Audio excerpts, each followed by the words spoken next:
warahmatullahi wabarakatuh.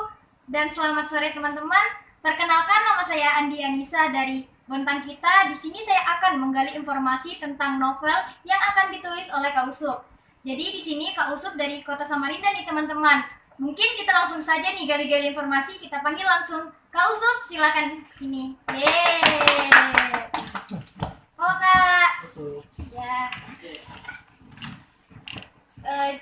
Jadi Kak Usup bisa perkenalkan dulu nih kakak dari mana? Saya dari Kukar sih sebenarnya. Oh dari Kukar Tapi Kak. banyak orang bilang saya dari Samarinda.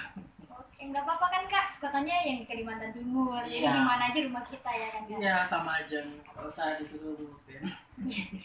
Oke, jadi langsung aja nih kak. Kan di sini saya udah membaca buku novel travel story nih dengan hashtag inilah tantangan kita.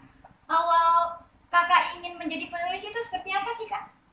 Awal jadi penulis itu ya karena kepingin nulis. Sebenarnya nggak bisa dijelaskan panjang lebar atau dijelaskan secara tertulis. Itu memang kayak panggilan batin. Karena kalau ya memang sih seperti seseorang yang suka nyanyi, pastikan ada kayak panggilan calling lah. Oh iya. Jiwanya. Jadi memang jiwa-jiwanya ke penulis kak ya? Iya, karena suka menghayal. Oh gitu. suka Jadi halu. suka halu, jadi tidur terus tidurnya bukan tidur betulan tapi malah menghayal, ada naganya, ada beruangnya. Jadi lebih ke tipe hobi kayak sebenarnya untuk menulis itu. Tipe hobi, cuman sampai kesini malahan jadi bisnis. Nah, karena penulis juga pengen nulis dan bisa apa sih namanya itu dalam hidup lah, menjamin hidup. Jadi bisnis sama nulis itu berkaitan, tapi sebenarnya nggak bisa juga penulis itu, ya namanya juga mau sebagai penulis ya apa ya, Hebat yang lebih. ya nggak tahu juga ya, tapi namanya juga saling berkaitan, ya itu makin kesini jadinya kok bisnis gitu. Oke. Andi mau nanya kak, awal kakak menulis itu di tahun berapa? Atau kakak SMA, kak SMP? SMA kelas 2. Oh kelas. Kelas 2, tapi itu belum apa ya, tadi itu belum benar-benar kepingin jadi penulis. Itu malahan kepingin nulis doang, belum serius. Akhirnya pas udah lulus SMA, kok aku merasa oke, aku harus ambil karir ini. Dari ribuan karir yang ada, kita wajib pilih satu. Aku pegang satu, itu nulis, dan kujiwai sampai sekarang. Dan akhirnya beneran jadi mimpi beneran. Mimpi beneran kak, akhirnya Ya, tercapai kayak. awalnya mimpi jadi benar. Benar. Asal kita mau bangun aja, asal kita mau jalan, pasti Mau ada usaha, solusi. Ya, pasti ada solusi kak pasti ya. ada solusi gitu. Selanjutnya nih kak, kan di sini ada novel-novel nih kak. Udah berapa sih kakak nulis novel ini? Udah ada berapa novel? 4. 4 ya? Sebenarnya ada 4, cuman sebenarnya banyak, tapi yang terbit 4.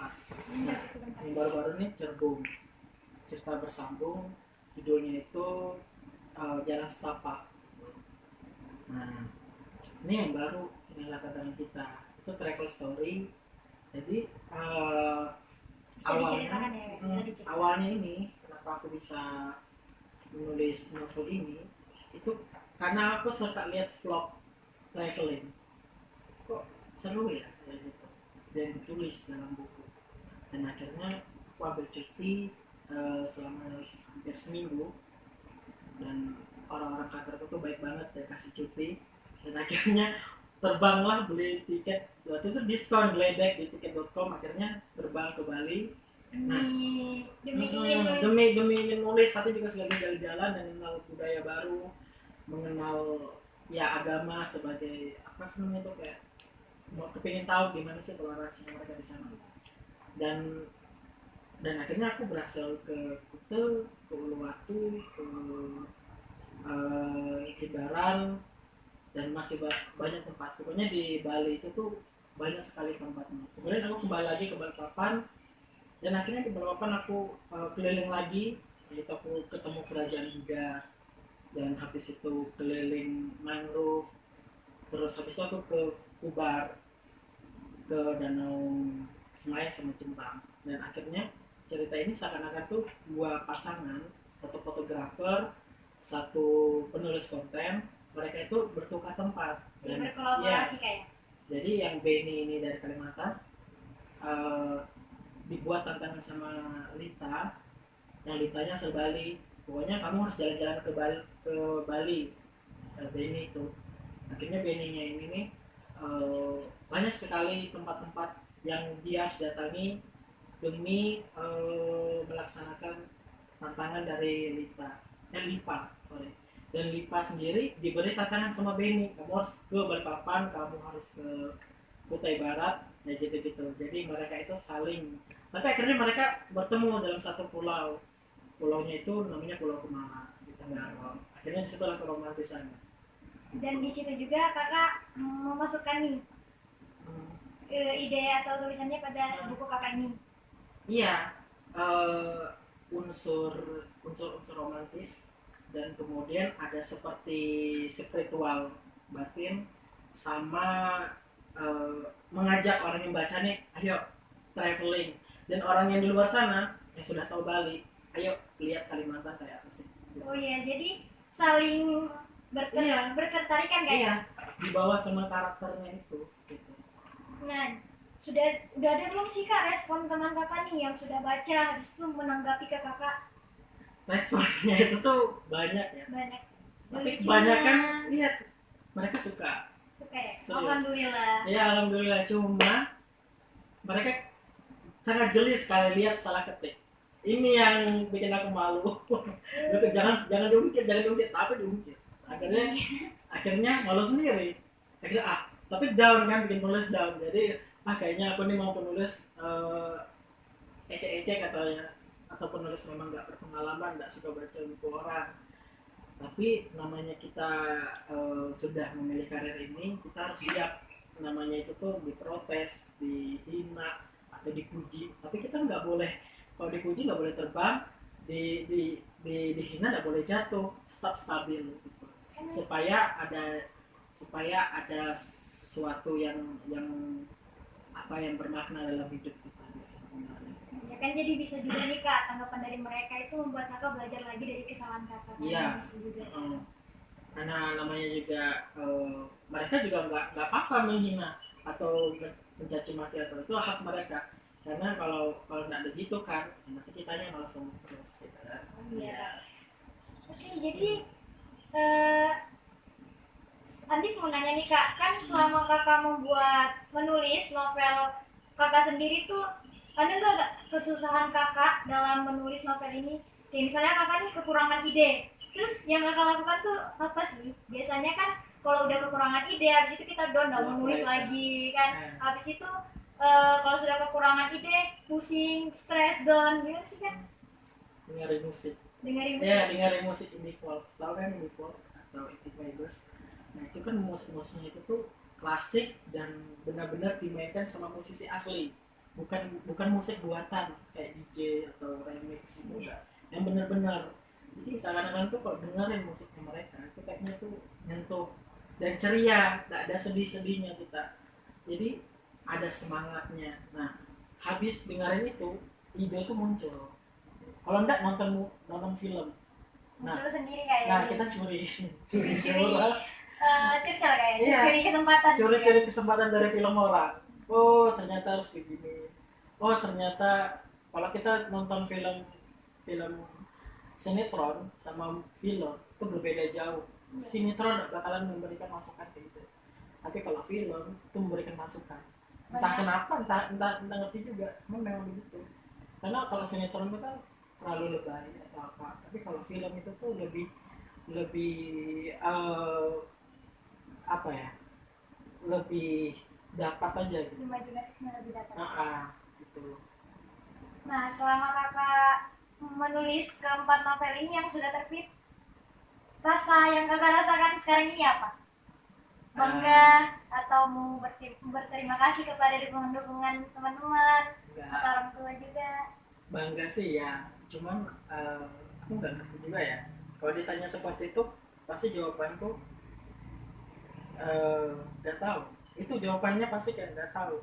Karena kalau punya buku, dalam artian kita memiliki tanggung jawab. Tanggung jawabnya itu kita harus memberikan dampak baik. Seperti nonton film Bilan sama film Kartini.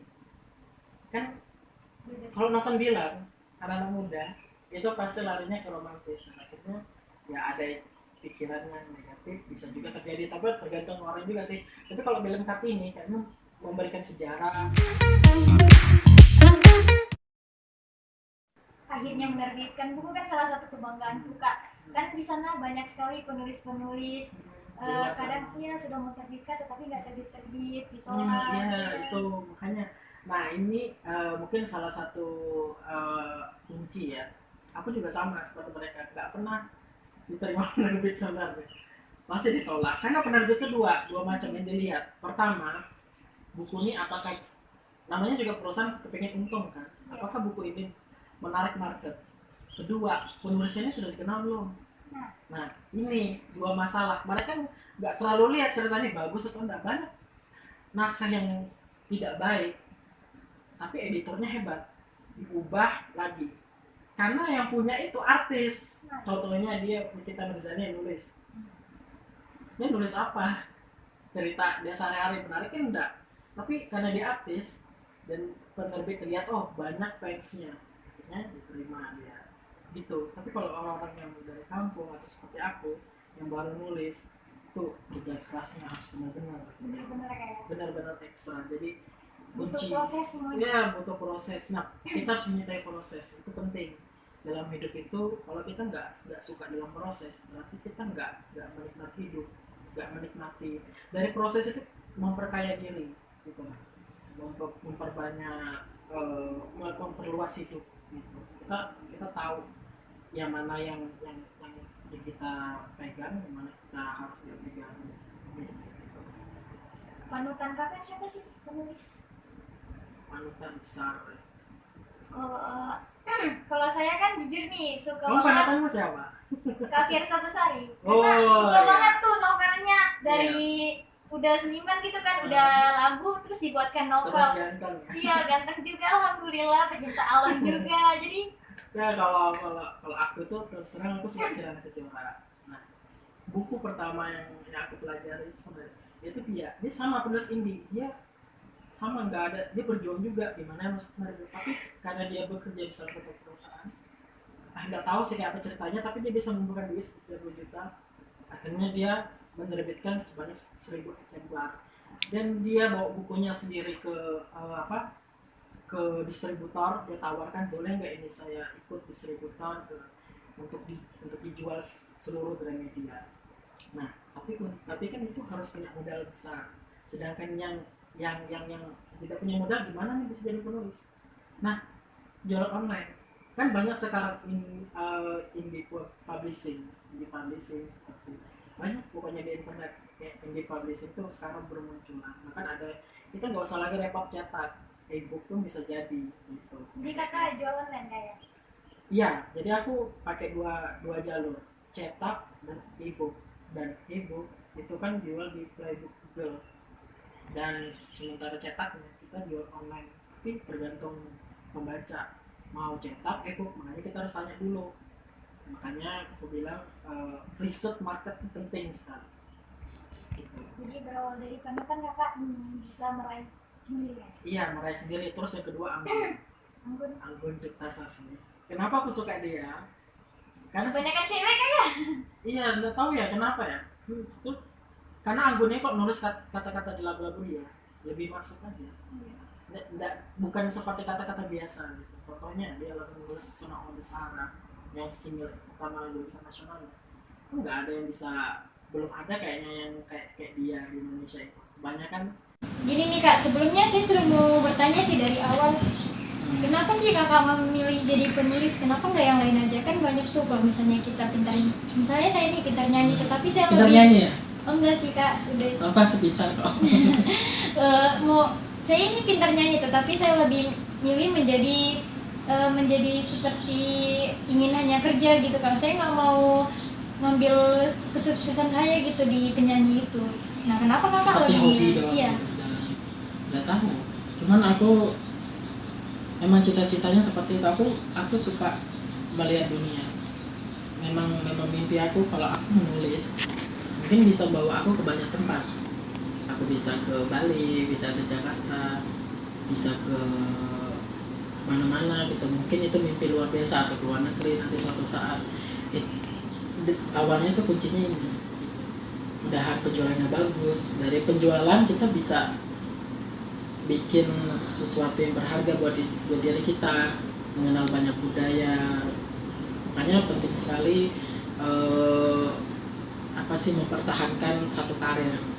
Kalau kita sudah punya karir sebagai penyanyi, penulis, atau atlet, ya apapun itu, pertahankan. Tapi pelan-pelan, prosesnya nggak bisa langsung kayak Langsung gitu kan? iya langsung bilang, loh kamu mau jadi apa? Mau jadi dokter. Nanti besoknya ditanyain, kapan mau jadi dokternya gitu. Kemarin ngomong, ya nggak bisa, itu harus proses dulu. Proses itu panjang. Jujur aku dari umur 18 tahun, dan sekarang umur 23. Step ke step itu nggak satu buku ini aja itu 1 tahun satu gitu. Jadi nggak, karena nulis, dan aku juga kerja di salah satu perusahaan kan. Jadi ide ide kreatif itu tuh kayak ada datang, cuman kita kayak tertunda karena ngurus kerjaan. Tapi itulah penulis tuh harus siap-siap note di tasnya, supaya ketika ide datang nulis. Kayak J.K. Rowling, dia pergi ke kafe nulis, makanya dia diberhentikan di salah satu perusahaan kalau tidak salah. Karena apa? lebih tertarik kepada hobinya gitu Kak. Iya, jadi makanya dia diberhentikan itu gara-gara itu, fokus nulis aja. Jadi kerjaannya terbelalai. Mungkin itulah namanya ya, kalau sudah menjiwai susah dihilangkan. Tapi kan semua itu bukan hanya karena nasib, bukan hanya karena takdir. Tuhan melihat kalau kita kerja keras, kita mau berusaha, pasti ada jalan. Ya gitu, pasti ada jalan. Dijemput, bukan kita nunggu. Gitu. Nah itu dia. Ya. Terus karena tadi bilang dijemput, bukan kita yang nunggu. Selama ini ada nggak sih tantangan Kak? Tantangan di penulis ini? Tantangannya tuh, ya itu seperti aku bilang tadi. Kalau sudah nulis, kita harus bisa memberikan tanggung jawab di satu cerita itu. Apakah cerita itu akan membangun seseorang atau malahan bikin orang itu tenggelam. Dalam kayak banyak sekali kan buku galau-galau. Contohnya musik lah.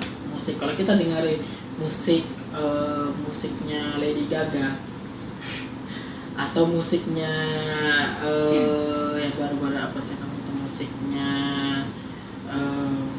Vidi Aldiano, apa yang kamu rasakan? Kan berbeda, dua hal yang berbeda. Kalau Lady Gaga itu ceria dan kita seakan-akan tuh kayak dance. Tapi kalau dengar Vidi Aldiano ya galau, lesu, kayak orang gak makan gitu kan.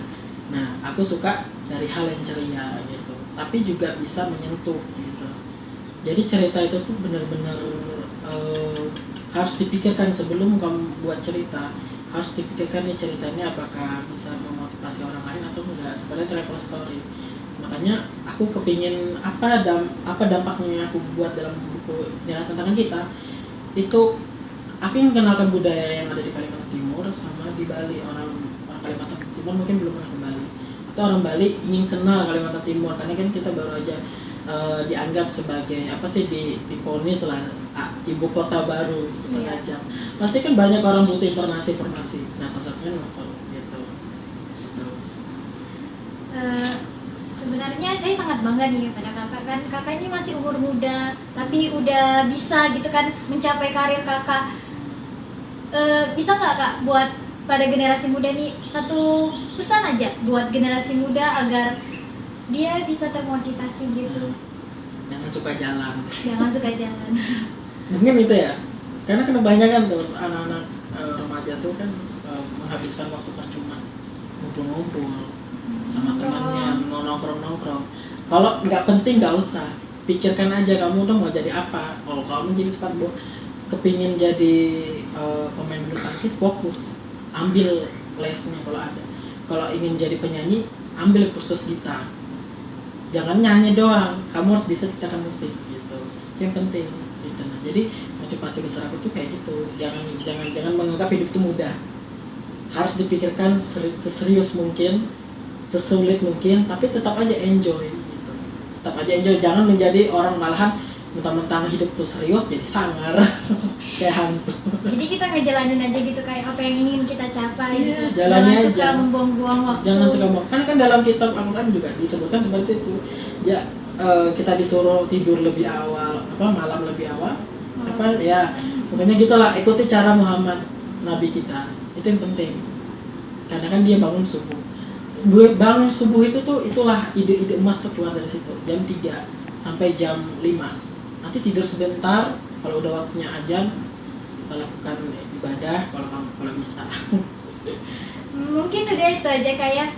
Jadi informasi-informasi tentang Kak Usup ini sudah kita gali dan kita udah mendapatkan jawabannya. Nah, jadi sampai di sini aja. Nanti kita akan ketemu lagi di misalnya ada episode lain Kak. Oke, Ya, terima kasih terima kasih. Kak.